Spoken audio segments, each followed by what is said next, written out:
David, the little shepherd boy, without the skill to fight. His brothers were the bigger ones, trained, taught and coached just right. However, when it came to it, came one they could not budge. A coat of mail, a vice-like grip, and a stance of utter defiance. Choose you a man, and to the victor the spoils, but the loser gets servile compliance. The staff of his spear like a weaver's beam, unbeatable he quite did seem, a terrible sight. For who is this man, standing 6 cubits and a span? The man it was who made them run, Goliath, the Philistine champion. Now David, as I've said before, wasn't trained to take the fight. No heavy armour on his back, but clothed with the Lord God's might. 5 smooth stones and a sling in his hand. This young man was on a mission. Goliath looked upon him with scorn and began to verbally dismiss him. Goliath stepped up. David ran forward. 1 smooth stone was all it took. See, David was on the Lord's side, and with him, you can't be shook. There's also a time when a man couldn't pray. At least that was the king's decree. The king's presidents and his princes weren't very happy, you see. For a certain man, they developed a plan and took it to the king. No praying allowed, except to you, dear sir.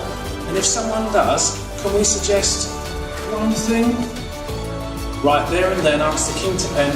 The penalty is the lion's den. Now when Daniel knew that the writing was signed and it was his time to pray, he did not close his windows or even hide away. He just continued to give thanks unto God.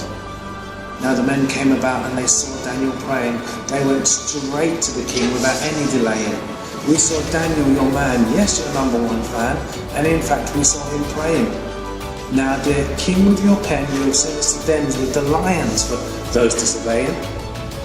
Well, the king was displeased, set about with all speed to work out now how to deliver the man who in fact he would not like to lack in his council, now sold down the river.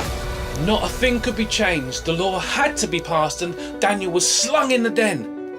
It's our time, they felt. What a blow they had dealt. Now we'll be the king's top men.